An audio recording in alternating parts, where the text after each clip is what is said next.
Hi everyone, welcome back to another episode of Reinventing Finance. Before we jump into the episode and we'll introduce my lovely co-host and our guest, we wanted to give a big shout out to ITC Europe and tell you about an exciting event that Ron and I will certainly gonna be attending. If you don't have it in your calendar, Ensure to Connect Europe 2026 happening on May 28th, 29 in Barcelona in the lovely country of Spain. Exactly. It's a senior level conference for the entire European insurance insurtech community, for insurers, brokers, MGAs, startups, investors. They all come together for strategic contents and for what I like most, real meetings and next level networking. Yeah, I mean, I can connect. I've been a big fan since ITC from its beginning, way back when in Barcelona. And what I always liked was you have really interesting main stage events if you want to get what people are willing to share about where the industry is heading and what they're doing. But you have panels, workshops, round tables. You obviously have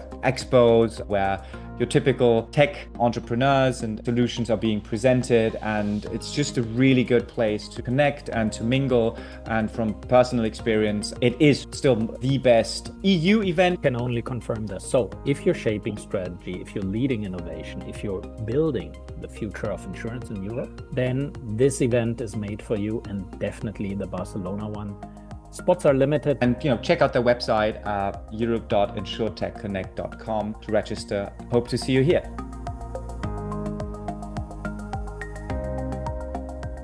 Hi everyone, welcome back to another episode of Reinventing Finance. As usual, I have my lovely co-host with me, Ron. Ron, how are you today?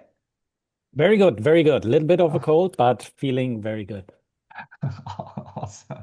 And as usual, we're not all by ourselves here. We managed to invite Niels on the show today, and Niels will introduce himself briefly, and we'll talk about AI and leadership and why it's not a technology problem. Niels, welcome to have you on the show. Hi, thanks for having me.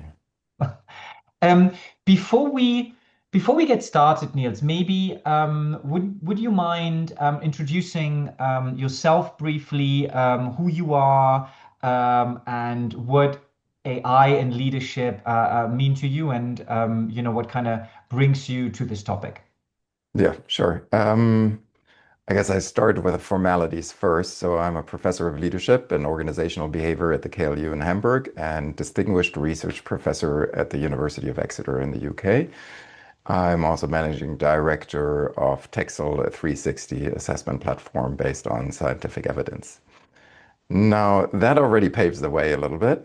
I am interested in technology, and I always have been. So at the turn of the centuries, in the late 90s, I was actually programming websites. And back then, I called myself the one-eyed under the blind. So that was a thing. If you could program HTML and JavaScript, you could make a good living. So I did some of that. I then went on and worked for about 4 years for AOL, America Online, which used to be a big company sending DVDs to everybody's household.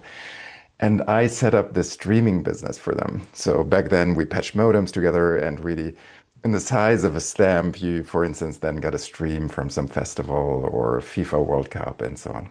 So I've always had a knack for technology, including then obviously blockchain and so on. And about 6 years ago, I started with AI. And I started for one because the Royal Air Force came to me and asked for input on leadership and decision making and how that is algorithmically supported or can be supported, and what are the consequences for the humans involved in theater. And the other thing that happened is that we got to visit a factory of Hugo Boss in Izmir, Turkey, which they converted to a digital first factory, meaning they had the usual thing like a digital twin and so on of the operations. But what they also did is they exchanged all lower and middle level managers for algorithmic management, meaning people walked in and then they were managed with a tablet. And I leave it at that.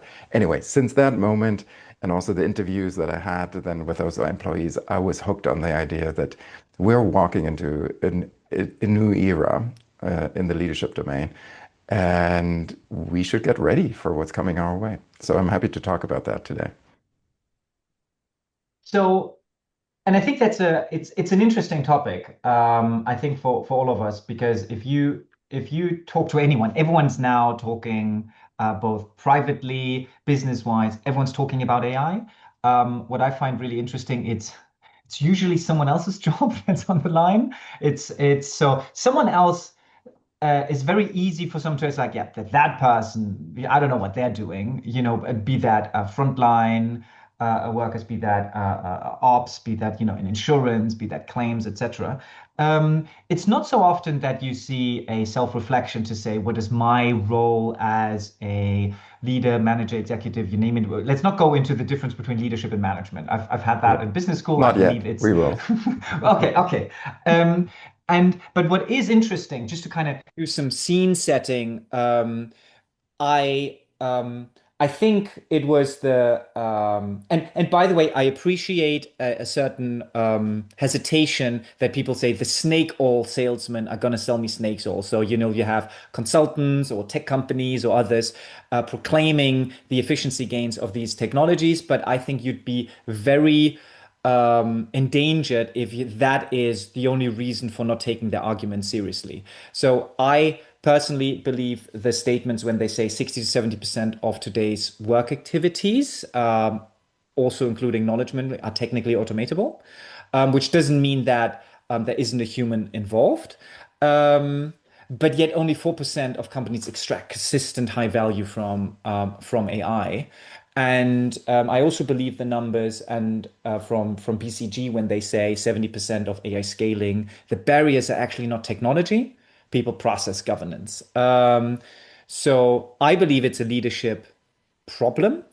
And I bring it my own kind of experience from that. So that's my scene setting. I think it's the technology is there. Even if they don't, if they keep they shouldn't get the compute down. That sucks, right? If Claude reduces your compute and they stop reasoning on the high one, it's not so cool. But if the models are there, I just don't think the leadership is there. They just that's basically my coming in hypothesis and or statement. I don't know, Ron, if you wanted to add something to the scene setting before we, start on our crazy walk about AI and leadership. Yeah, when I thought about the topic, I thought about two things. So one, and Niels, you just mentioned this already, the scale of what's actually coming at us is huge, right?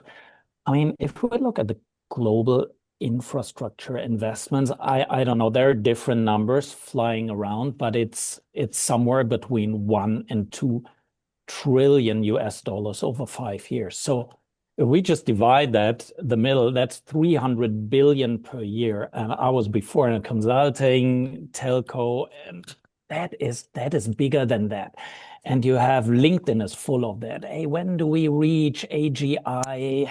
Has it already arrived? Will it arrive? And then yesterday I saw Mark Kleins from Ergo post, hey, on LinkedIn, does anybody have AI use cases where adoption is over 50%? And there's also this statement, AI has contributed not so much. And then I look out of my window here in my day job, and everybody treats it, oh, that's a tech topic. That's a tech topic. The tech people are taking care of this. And it's about digital initiatives. It's about tools. And for me, it's a different question. It's a management question, right? What decisions do we really actually have to make? What's going to be designed in our org? So my perspective, I want to bring the perspective from what we said before, the layer of clay in large organization and what's going to change there between academic, between technology and startups. What is the leadership perspective of it in a large organization? And as we're setting the scene, maybe I should add, then I would say it's all human. I don't care whether it's management or leadership. Managers and leaders are in human form currently. So they grapple with the same human dynamics that every one of us is grappling with. And I think if we want to understand how to get this transformation right and also how to overcome the productivity paradox, this is what is called in the literature, the AI productivity paradox, we need a good understanding of how humans work. And I think there is lots of things to talk about, not only on the management level, but for any of us. Can you just elaborate if there might be a listener who's not familiar with the term productivity paradox, that we just kind of what Yeah. you mean by that? It's basically what you said before, Nick. It's if we look arguably at stylized arguments or models of what is possible to do with AI and how much some people are already doing with AI, also in organizations. And then we look at the aggregate productivity numbers. These go not hand in hand, meaning individuals seem to reap a lot of benefit of working with AI, and yet the companies on an aggregate level do not reap the same productivity benefits. And there are various explanations here. One of them that I'm also working on is, for instance, leisure hacking, that many, you, me, maybe other people, they use AI to continue to perform at the level of expected performance that they had before. But effectively, they need less time now for it because AI does the job. And with the additional time they now won, because partly they're also in home office or partly because nobody watches over their shoulder, they do other stuff. They walk the dog, they go grocery shopping, they play some Wordles online, whatever it is. So they leisure hack. They use it as a substitute for their actual work. But there are also many other effects at work where leaders and managers do not actually manage to align people in a way that they can leverage the effects out of AI so that it shows on a systematic level. Something we're probably going to get to in our conversation here. And I think it's a very interesting thing that you've mentioned. I've heard this from kind of two perspectives. One was a CEO of a well-established insurance intermediary, managing general agent. They actually deployed a claims agent quite successfully, and what they realized was that claims didn't perform faster. And that instance, what they actually realized that it wasn't so much leisure time. People were basically saving claims because they were afraid they didn't have anything to do on Monday. Yeah. And basically, once you could basically stop the agent of interacting with your claims file.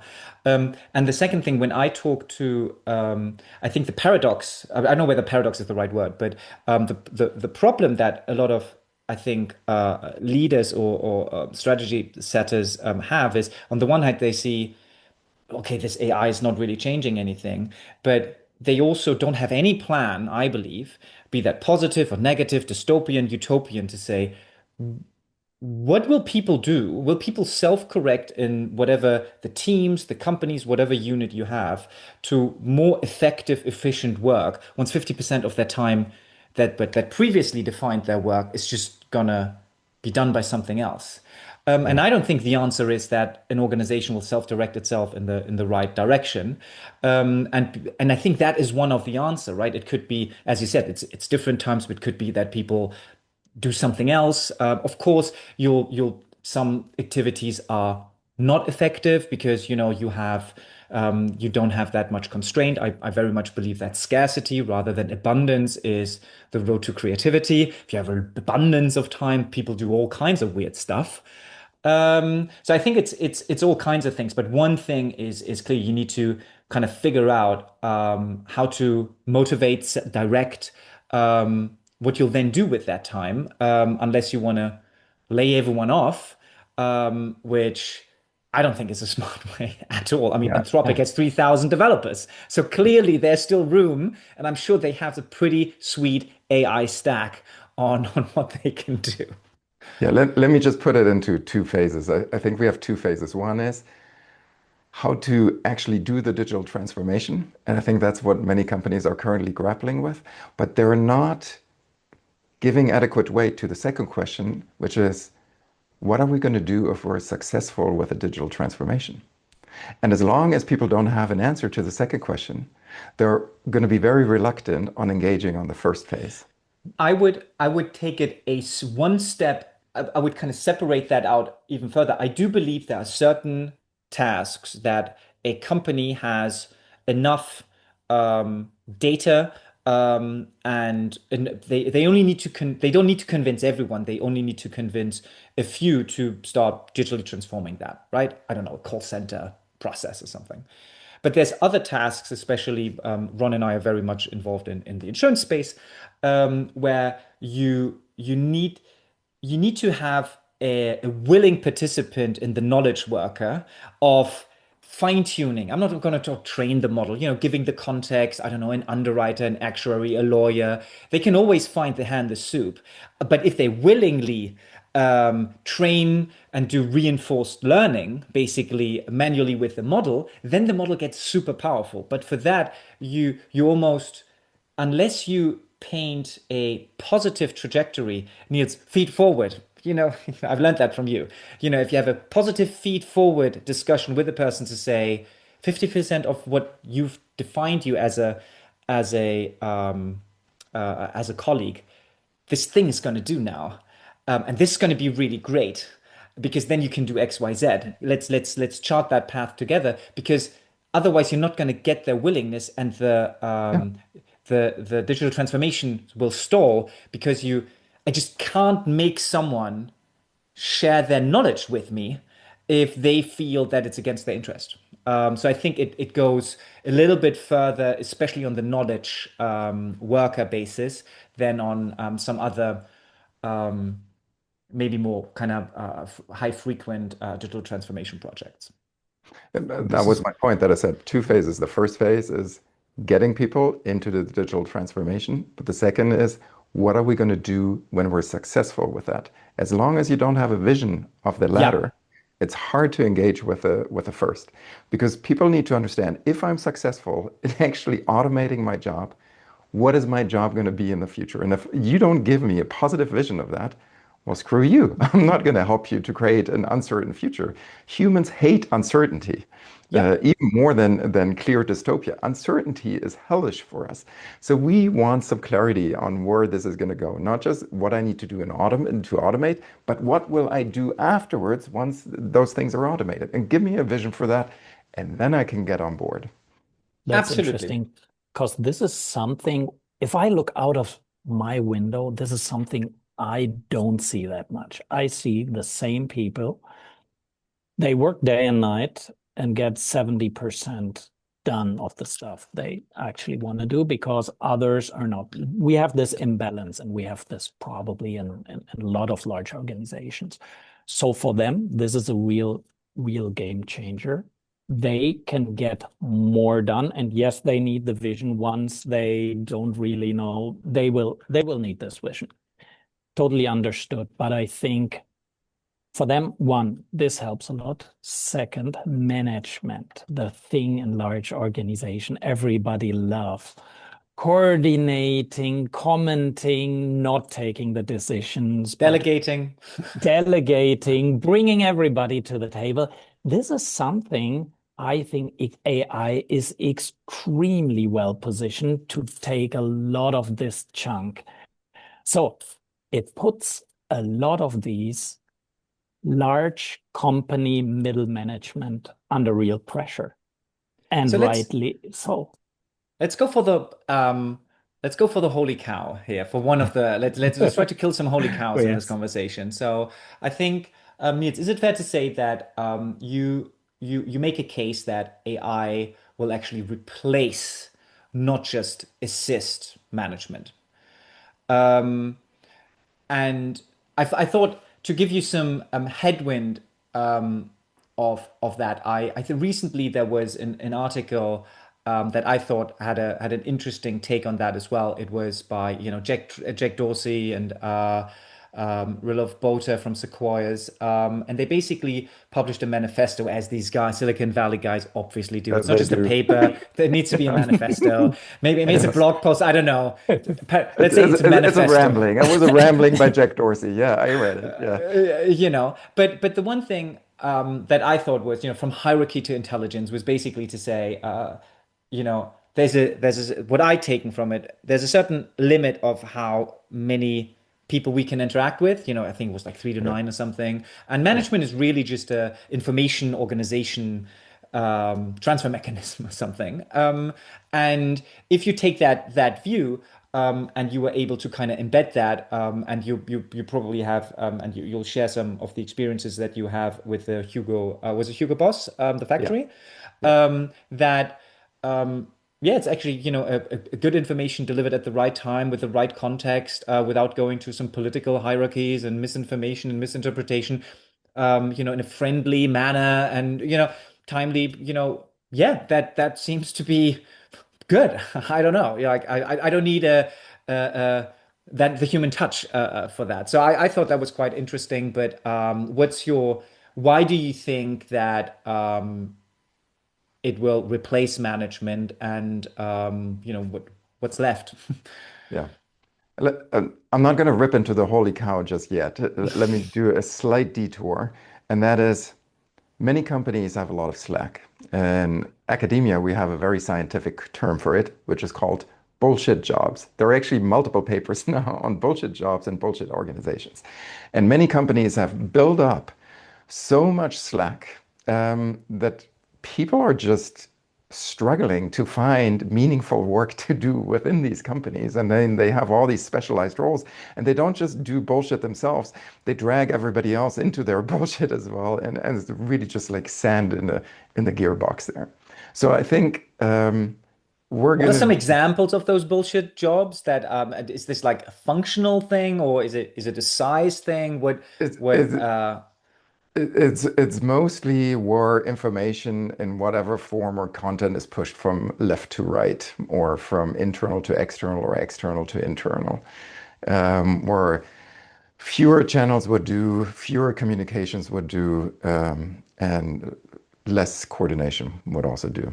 And yet we then have all these managers for different types of brands and outreach and channels and so on and so on. I mean, you have marketing, for instance, there. You also have some in accounting, for instance, you have multiple roles that are just being kept alive because they're using legacy systems that are so hard to operate that it needs multiple hands to operate them, when in fact you could vibe code probably today a script that would just push numbers from one column or one PDF into whatever type of database you're using. Sure. And We're they're just being laying off replaced half by of our legacy, IT. for instance. So, and I'm calling out bullshit jobs because I think partly a certain layer of management, and this is where we're getting to the holy cow, also has these aspects of a bullshit job. They're just there because somebody else needed a certain buffer zone around them, or because this is what you do when you have that. And never, people haven't thought about how this could actually be done different. So I think there is a sizable portion of management, even without AI, that you could probably live without and do rather nicely. But now what does AI do? And let me go a little bit into those Jack Dorsey ramblings. I mean, he made up this case of like how the Romans organized their legions and so on. I think let's break it down.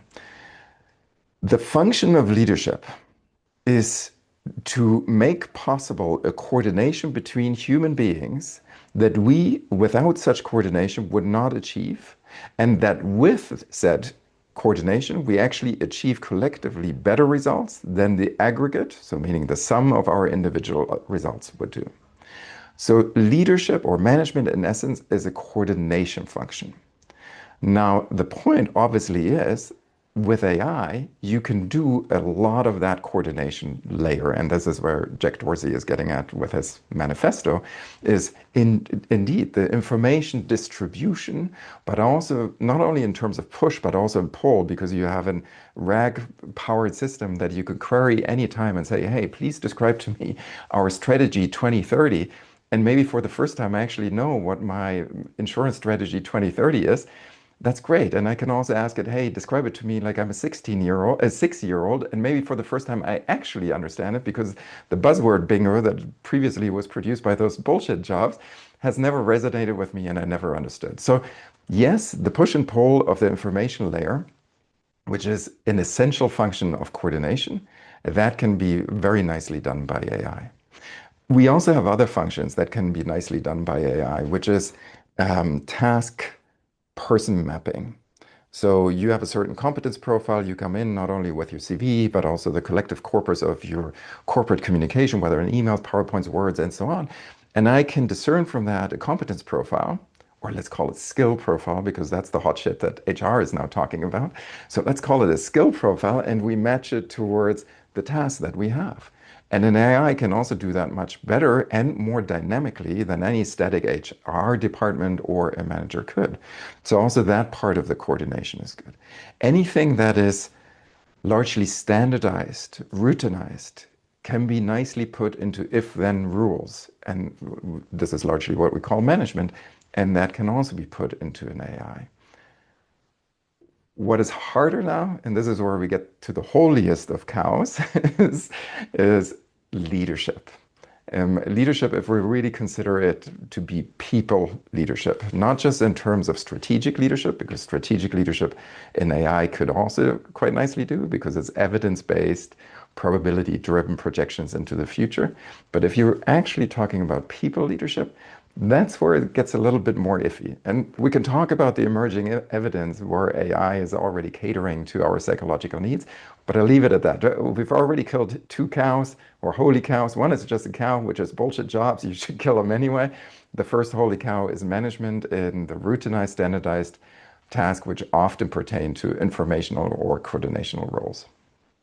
I would love to revive at least one of the cows a little bit. Leadership, not only the human leadership, but also, you said before, right? People hate uncertainty, they hate ambiguity. But leadership's also, beside all the human factor, and we will come to this, making trade-offs, being accountable, handle conflicts, all this. Do you really think AI can replace this as quickly as management? Yeah. Because one, making decisions. I mean, let's also be honest. Managers are not these superhumans. They're subject to biases. They're very resource constrained. They're often sleep deprived and so on. So, and they have a limited span of attention, limited memory, and a limited bandwidth to deal with complexity. I know that we romanticize leadership. We have something called the romance of leadership, where we project a lot of heroic attributes to leaders, but they're just humans. Now, when it comes to decision making, the AI can actually process. I mean, we're talking about today. Even today's AI is already very good processing very complex information and deriving suggestions from it. I'm not saying that it should make the decision, but it's fairly good in deriving suggestions. And if you prompt the AI, you can also ask it how confident it is in the advice that it's giving to you. That's basically what many insurances pay a lot of strategy consultants, many thousand euros per day per consultant for, to do exactly that. Only to then in the boardroom say, all right, we're going to do what McKinsey or Roland Berger or BCG or whatever told us. So yes, evidence-based strategy is already very good from an AI point of view. It employs many of these frameworks better than the graduates that come out of university and then function as a strategy consultant, and is more stringent in its application. Now, does it need a human to pass the judgment? Sure, you can have a human in there. But let me just hit you with a little bit of evidence. Let's go into the medicine field. In medicine, it used to be a long time that the diagnosis, for instance, in radiology or oncology were best done by a human, and the AI slowly caught up. And then they had these mixed teams where they put humans and AI together, and what they actually found is that when a human employs an AI, the overall level of diagnosis actually gets better, the quality gets better. And this was what everybody was heralding. Look, AI is helping us. Where we are today is that in many fields of medicine, the AI by itself is very good. The human is not as good. If you put the two together, the human actually pulls the level of AI down. Meaning, if you go to a radiologist or oncologist today already, I would advise you to actually trust the AI judgment a little bit more than that of the human, because the human comes in with their what is called therapeutic drift. They over the years think they've gotten so smart and they don't need to adhere to the scientific evidence anymore, that they form their idiosyncratic judgments, and by that they actually pull the evidence base down and you get a worse treatment. And it's this exact mechanism that we're also going to see in management. But management, it really is flabbergasting to me. Management is one of those professions that largely evades evidence. So many people are affected by management of corporations, whether in their health or what they earn, the broader society, and yet many of them do not follow the evidence. Now we have, and they sort of mimic it by bringing in strategy consultants. Now we have an AI that actually draws on some evidence as it is available if it's not behind a paywall, and you can actually get evidence-driven advice. Why would you not follow that? Now you can have other things that you said, all right, for values or conflict negotiations or conflict mediations. Sure, Ron. I mean, yeah, I'd love it if you are actually good in it. But the truth of the matter is, most managers are super uncomfortable in conflictious situations and they don't like it. And they're often ill-prepared and they go in like we are as parents, also ill-prepared when our children fight with each other. We're also like, shut up now, you go in one room, you go in the other. And that's often how we act as managers. That's not good. Again, not that the AI can execute it, but you, if you're a good manager and you ask your AI to give you some suggestions how to go into that meeting, how to prepare yourself, how to go through the process, you're going to be a lot better. So yeah, I hope that we're going to see a lot more AI, because most people are not as good as they think they are. I would I strongly support that by the way. I believe that I would say maybe on three levels. I think there is usually you have a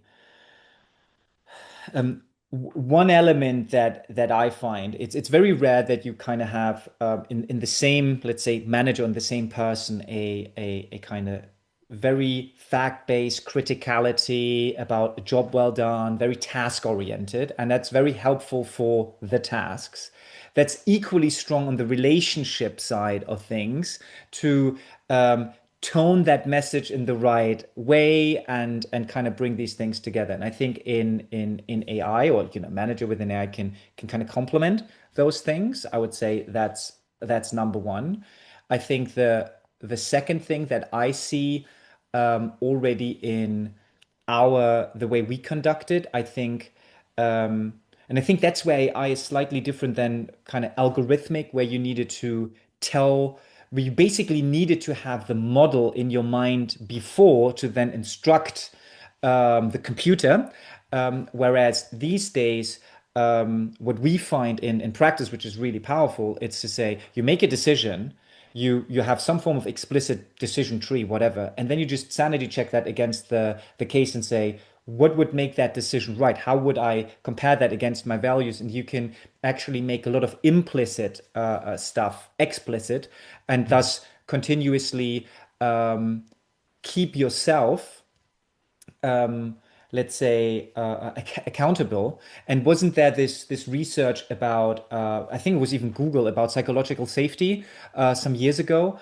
And to my knowledge, but correct me if I'm wrong, it was around coherence. It wasn't about, oh, everyone wants to work for the nice manager, or, they just wanted to know, if I do A, B is going to happen. And that's actually creates psychological safety, rather than, well, it depends kind of how well Nick slept, or whether he had, he has problems with the missus, or whether he comes from a good sales call or a bad sales call, or all of these things that strongly emotionally influence the next engagement. All of us are subject to that. So I think that is super helpful. And I lost the third one, but I find that's...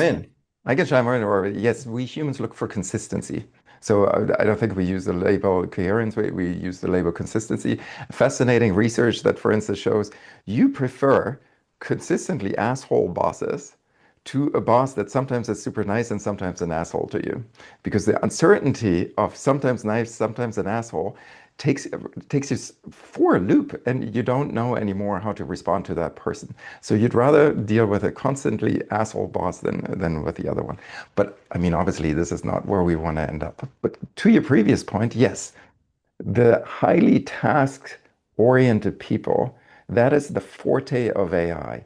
This is actually where AI can shine. And many of these people that previously thought, well, I'm the big analytical mind here, they're in for a rough ride, because that is exactly what AI is challenging. And now coming back to what Ron also said and what you said before about regular employees who hold back certain claims or certain contracts because they still want to have a job tomorrow, the same thing is now happening for managers.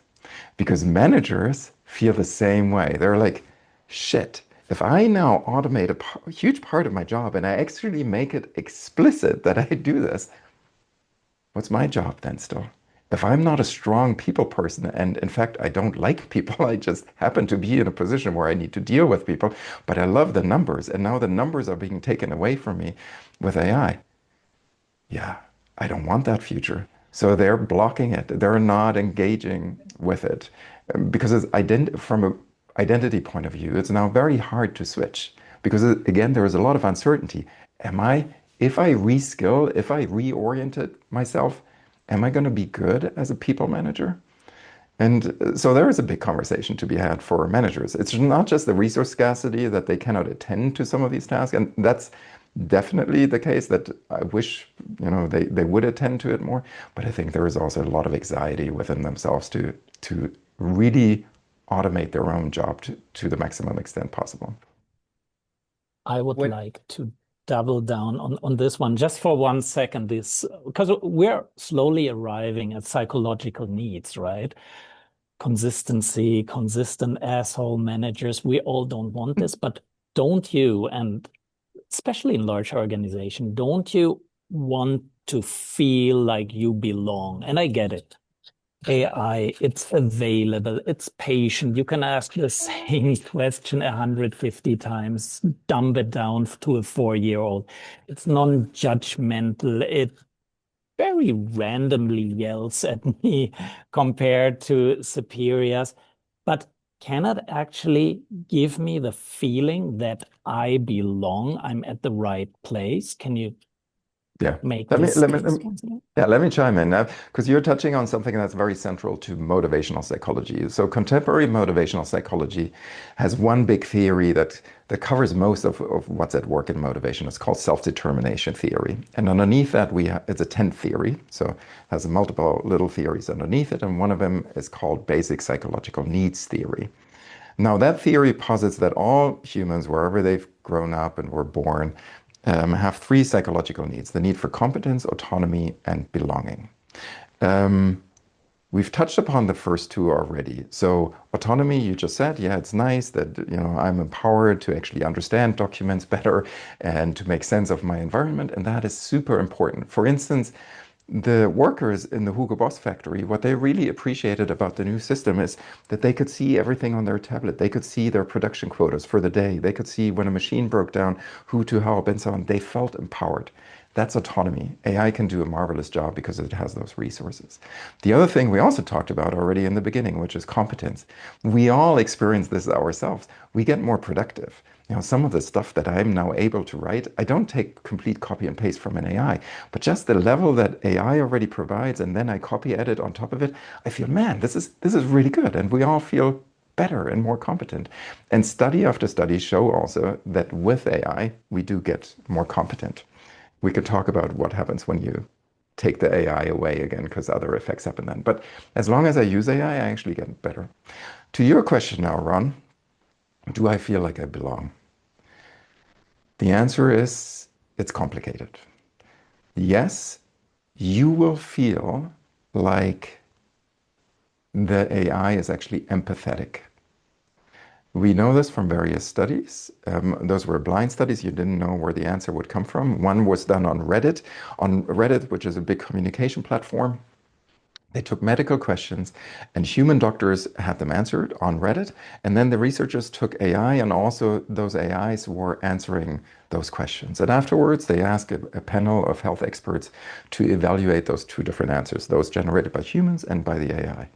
Not only was the quality of the AI rated as better because it provided more nuance and so on, and also gave more information, but it was also rated as more empathetic.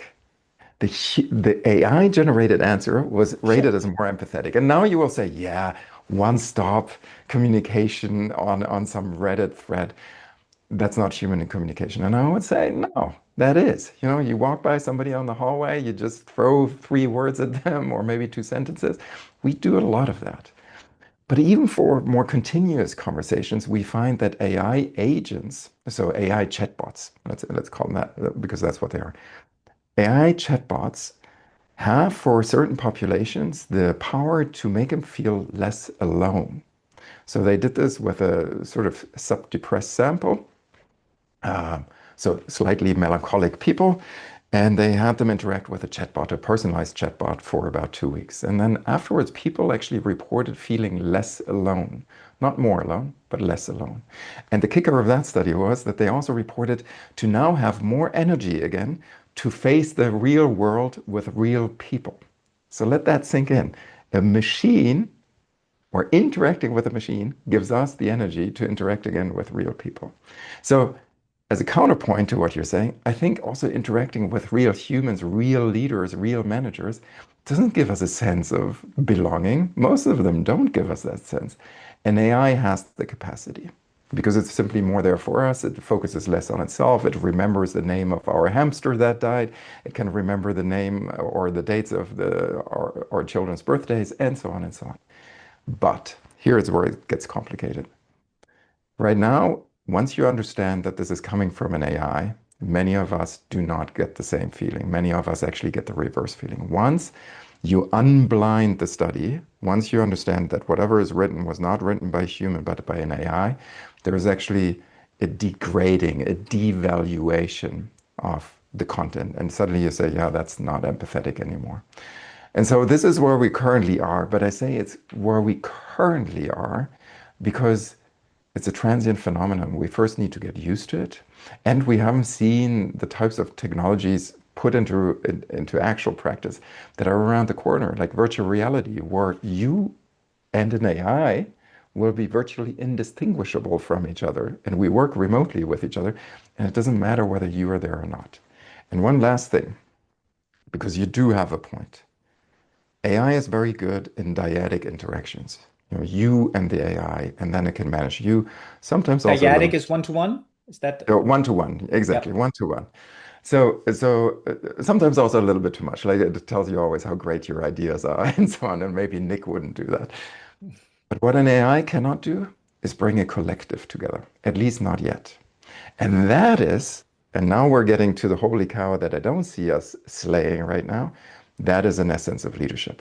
Bringing a collective of people together in pursuit of goals and have everybody want to pursue those collective goals also and work with each other even across differences. Because what's going to happen now is that you, Ron, work with your AI, and you, Nick, you work with your AI. Both of your AIs always tell you what a genius you are. So you come strutting into the meeting thinking you're God's gift to earth. And then you start talking to each other and you realize, man, you have completely different ideas. And you don't get it, why Nick doesn't get your genius. And Nick doesn't get why you, Ron, don't get his genius. And then the task, remember the task of leadership is coordination.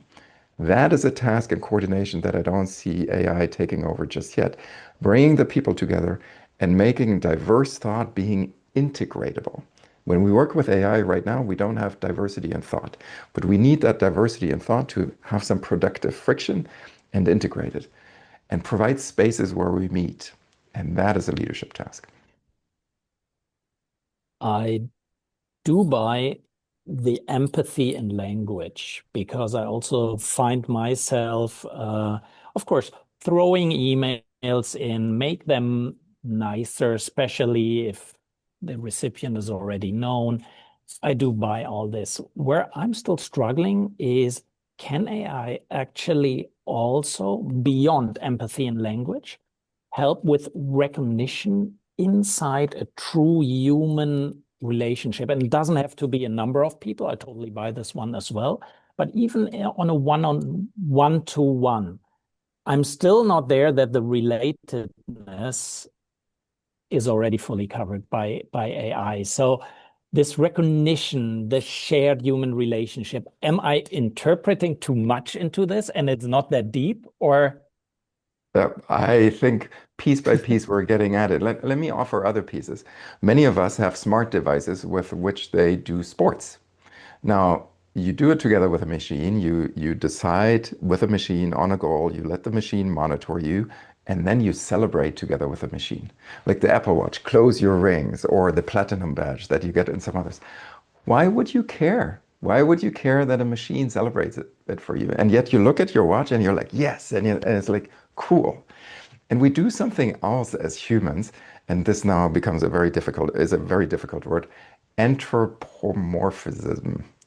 I think I sort of said it right. So we humans also have a tendency to humanize things around us, technology without us. Some of us are old enough to still remember the Tamagotchis in the 80s, the little eggs there. They had names. Many people have names for the cars, for the bicycles, and so on. Many people now have names for the AI. They don't call it ChatGPT anymore or Claude, but they have dedicated names. And we also play with voices. It's not anymore just a chat, but it's Siri that gets a voice, or Alexa that gets a voice and an accent that we like. We interact with it more like a person. It will not feel like a machine anymore. And when then that person says, or that person voice says to you, Ron, that was a really good thought. I hadn't thought of that. I'm good that you take that route. And you're like, yes, cool. And you feel you're being seen, you're being recognized.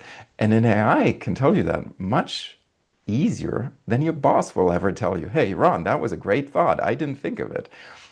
Bosses have a hard time telling you that, but an AI does it frequently. And the more you've trained your AI to also be contrarian, not just to be a sycophant and just tell you everything that you'd like, but be contrarian, and then every once in a while it tells you, wow, this was good. We really made some headway. You're going to feel like you're in a great team together. But Niels, would you kind of take, I know that the kind of going in was it'll replace them. And I think one of the biggest problems on the adoption is that people kind of take is, can this do everything? It's like, no, if it does 30%, it's already okay. And if you get it to 78%, so it's basically like a continuum. But I would say all of these things are true. But would you, just to understand, would you say that there isn't, if in an idealized, let's say that we roll everything out, that there isn't something worth on the coordination front that is just human to human, where you just that knowledge that that is a human will give it that additional emphasis, and that actually will elevate that human to human investment, interaction, attention, and that will actually be one of the differentiating factors on an AI-enabled leadership, that you then have time for those remaining but high-quality human interactions. Or would you literally say, no, maybe for some, the same way, people don't go to IKEA, someone wants to have an artisan chair and people, but do you truly see that there isn't, that would be of value in AI-enabled leadership landscape? Yeah, so maybe also a short disclaimer about what I'm talking about.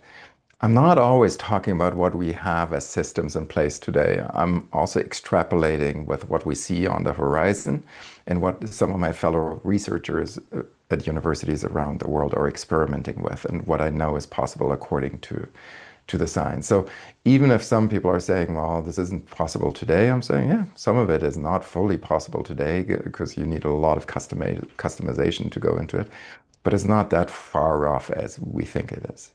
So, but to your question, I think a lot of that is closer than we think it is. I do think there are certain qualities that for the time being will be the domain of humans. One I've already touched upon, which is collective belonging and space. The other part is charisma and vision. The vision can be informed by an AI, Sure. Ideally, but yeah. yeah, ideally, because hopefully it's a vision that makes sense. It- Um, yeah. Based on some form um, of evidence, you hope your visionary leader to take some form of evidence into exactly, consideration at exactly. But then times. the delivery you need to buy off a human. I think that that is still going to be a human quality. Same is humor. AIs have gotten really good in telling jokes. The newest editions can also tell really good dad jokes, but they're just not funny, right? Being told a joke by an AI is not very funny. It's like reading a joke book back in the days when you had them in elementary school, you brought your joke book, and when you read them out of the book, it just wasn't that funny. So humor and the spontaneity of it in the situations, that is also something very human.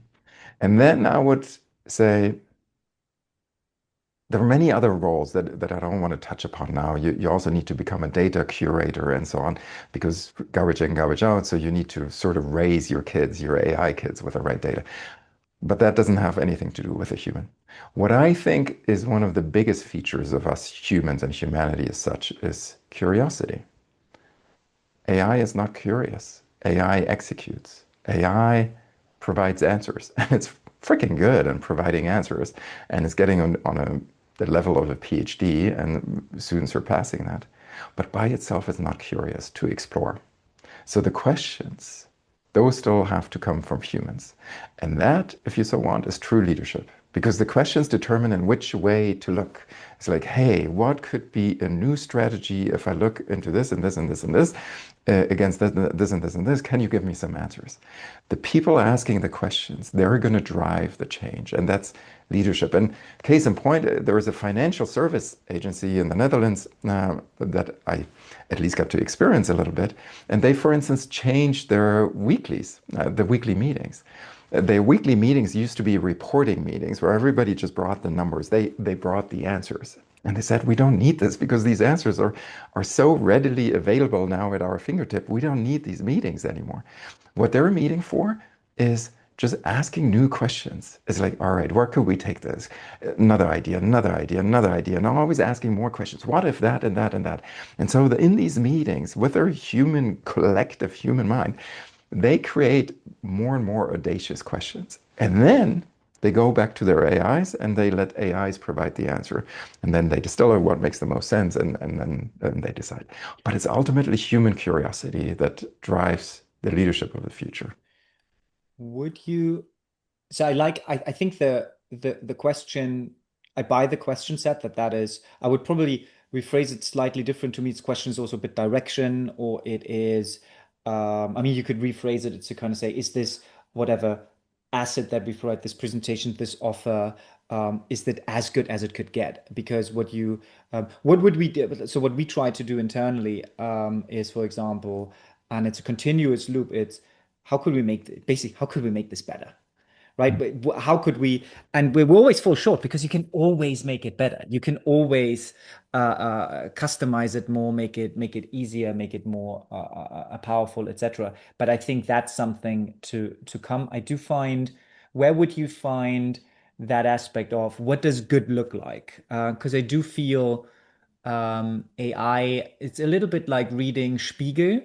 If you don't have a clue about the topic, you think it's a great article, and if you're really into the topic, you kind of obviously see its shortcomings. And so I feel that that level of expertise doesn't have to come from a leader, but from a subject matter expert, and that expert can ultimately also, I think, initially it's probably that historic knowledge, but then afterwards it's because you normally don't become a subject matter expert without a certain level of curiosity in that field. I think Yeah. that doesn't beget each other. And so once you've, and that maybe also ties into what we said earlier about what that feed forward is. You just need to be really curious. And then you drive, oh, these would be things that I would investigate further if I had more time, but I never had more time because I always had to just execute. But where would you find that? What does good look like? Direction? Yeah, maybe judgment on getting is that that remains human for you as well? Is that part of the question set, or Yeah, is that? so there are lots of things to unpack there. One is we do see very different effects of who profits the most of AI use. There are many studies that show that novices actually profit the most because they get from a very low level to a very acceptable level, but they can't push beyond. And we see that subject matter experts, they're already usually at that level or above, they don't profit as much. But I think that comparison, the delta comparison, is an unfair comparison because we all know the Pareto principle. So it's fairly easy to get you to the first 80%. It's the last 20% that really differentiate true quality. And this is indeed subject matter experts can get faster to the later 20% with an AI because they have a system that they know how to query, what questions to ask, where to ask for pullback, where to ask for dissent. Now, let me go into the second aspect. This is something that we know from psychology, conflict in teams. People hate conflict in teams because usually task and relationship conflict are linked with each other. So if I disagree with you, I might also hurl a personal insult on you over our conversation, which obviously is not good. We all know this. Personal conflict or relationship conflict is bad. It's bad for satisfaction. It's bad for productivity. But something interesting emerges in our meta-analysis, so analysis over many other studies, when we look at task conflict. What we see with task conflict is that nobody likes task conflict either. So the more task conflict, satisfaction in the team also goes down. But for productivity, you see that productivity and quality of decisions actually goes up with a little bit of conflict, and then it goes down again. What that means is if you don't have a contrarian, if you don't have somebody who pushes back against your ideas, you're satisficing. You're like, okay, good enough, we can go on. And nobody has ever pushed you to how good your idea could actually be. So, and it's only when somebody pushes back, and that's the quality of contrarians in a team, that you actually get to the maximum quality of your idea, even if you don't like it as much, because nobody likes contrarians, but they're really useful to have. Now, what you can do, and maybe you're doing this already in your team at KASKO, is you program, you prompt your AI to fulfill that function for you. You program your AI to be a little bit contrarian, not to rip you apart every time, but to tell it, don't agree with me all the time, but if you have solid grounds to stand on, please push back and do that on every quest. That is one thing you can do. The other thing you can do is you can run multi-agent systems so that you're not in the silo of just one AI. For most of us, it will be one LLM like Claude or ChatGPT or Gemini or whatever. But you actually now have multiple agents running against each other. And then because each one follows a slightly different philosophy, you give it the same question and they will have different perspectives. And the beautiful thing, I don't know if you've ever done this, but I've recently done this. I had them argue with each other. And then it's like, disrespectfully, but I think ChatGPT is completely wrong.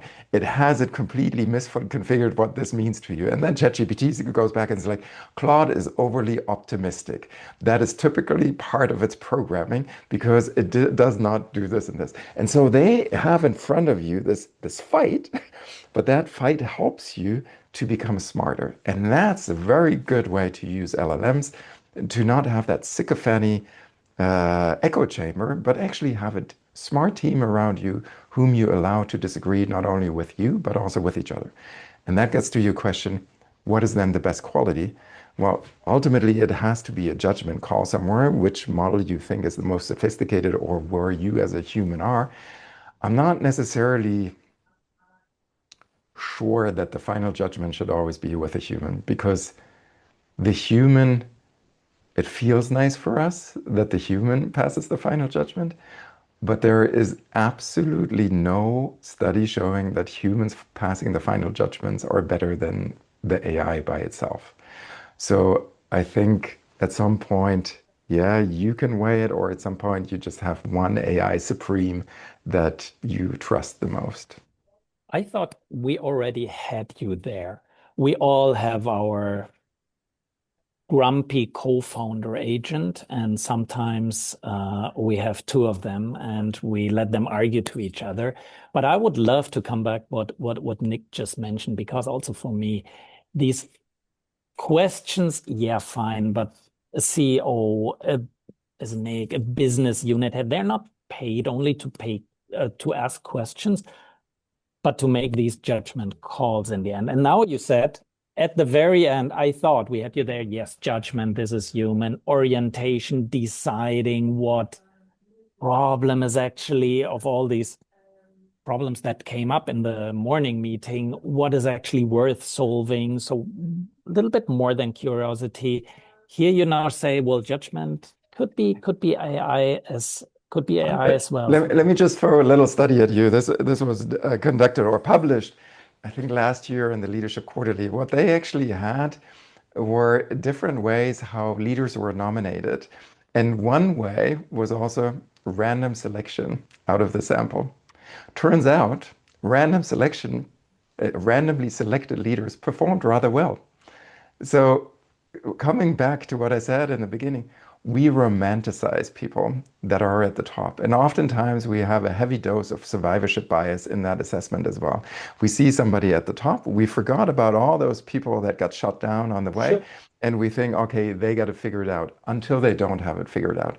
We have the same, by the way, with football trainers, right? If you look at football coaches, we think, oh, a certain football coach has it figured out, until they start losing. And then we fire them because we think everything is going to change. There is this, we want to see the heroes, we want to see the leaders, but oftentimes they themselves are not as good. Or some of the listeners or you might have also watched or read Moneyball, which is a nice book about baseball. Yeah, exactly. It's about baseball and how baseball used to be very intuitive, about human judgment, about scouts making decisions who to hire for which position and who to let bet and so on. And there were the Oakland A's. They didn't have enough money to employ not only the scouts, but also to get all the people that all the scouts wanted, because all the scouts converged from every team, converged on the same players. So these players got really expensive.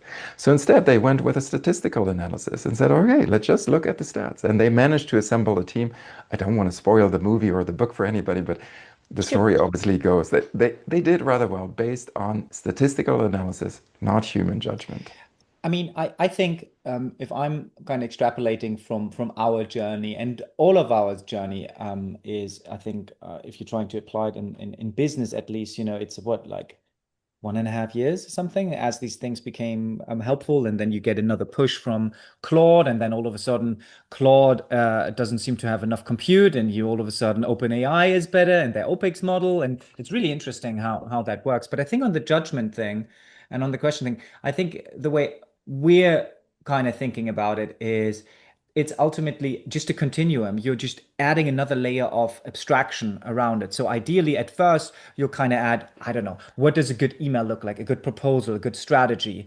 And you'll kind of bake that in. And then afterwards, you'll, what you realize, some of the, let's say, bad output, not all of it, part of it is lack of context, because you're saying, okay, because you haven't added the if-then function. And so the next time around, you realize, that if-then function is now included. So part of it is just kind of adding context. The other one at that point is just the May I just chime in?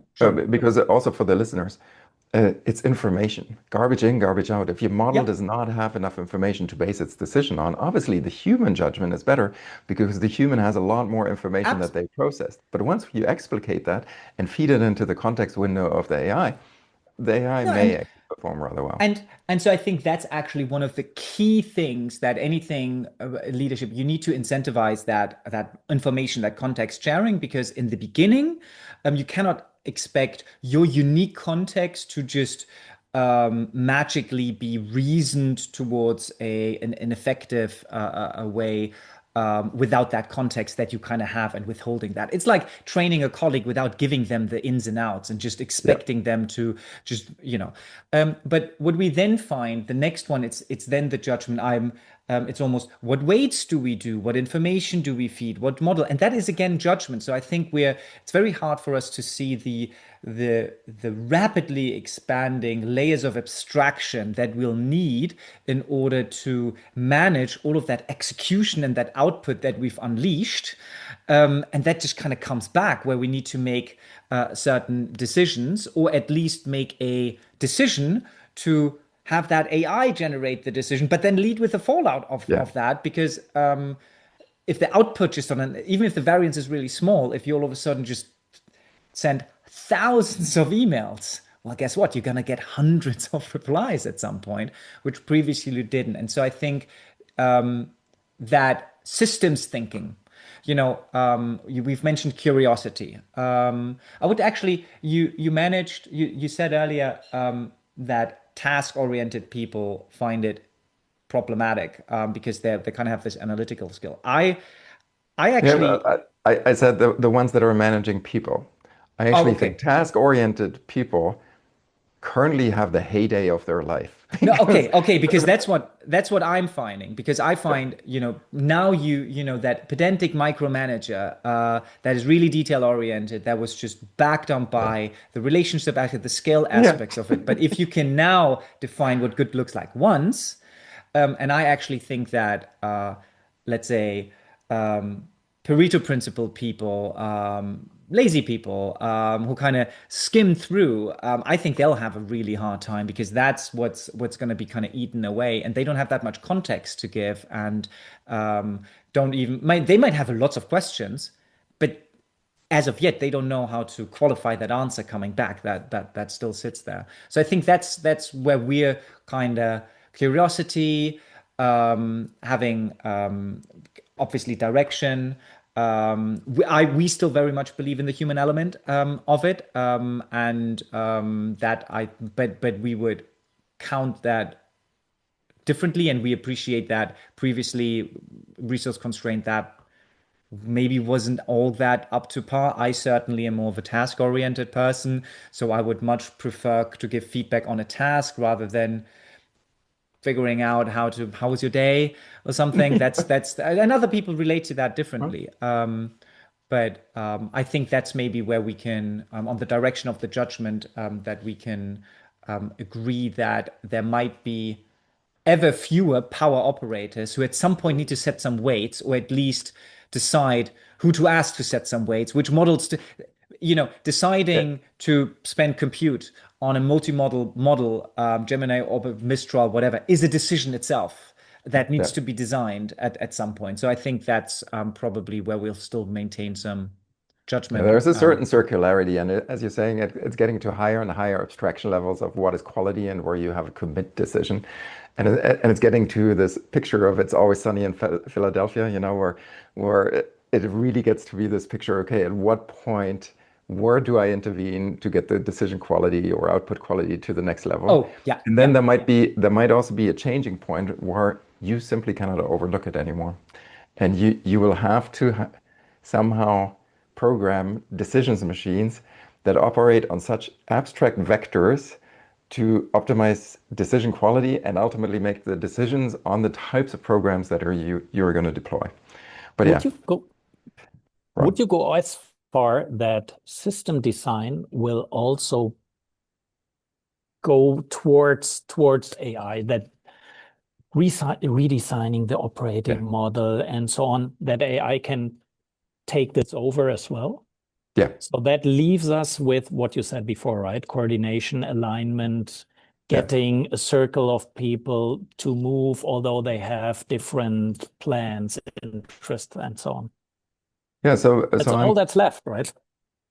Well, you make it sound so small. Let me try to contextualize that. I do currently develop a course where we followed an onion model for AI, and in the core, it's AI and you as a leader. It's almost like a coach, where you can work with AI through maybe your triggers or the stuff that you're uncomfortable with, some of the stuff that you would like to understand personally, your learning journeys, and so on. Then on the next layer, there is the dyadic layer. We've touched upon that. So preparing yourself, for instance, for uncomfortable conversations or conflict mediation or a procurement negotiation or some sort of strategy meeting. That's more of a dyadic layer. And then the outside layer is system redesign. We call it organizational design. The issue with organizational design is if you leave it to the humans, we think in patterned approaches. What we've learned. There is a marketing department, there is a finance department, and so on and so on. There are now the first experiments where you so you put AI in charge of a company, of a virtual company, and you left it constrained with those departments. And the AI did not perform that well in comparison to a human. I mean, the human needed the compartmentalization because for its span of control, remember the Jack Dorsey manifesto also, we cannot handle these huge complexities. So we have these departments. But then in that study, they also allowed a different experimental condition, which was you can just reign free, do whatever you want. And the AI completely reshuffled everybody in the departments. They were not anymore those functional departments or regional or product departments. And it outperformed the rival significantly. And I take that as inspiration that, yeah, we have quite a ways in front of you, or in front of us, to redesign organizations and how tasks are being done. Also, because we don't have the task limitation anymore. Let's say you're an accountant today.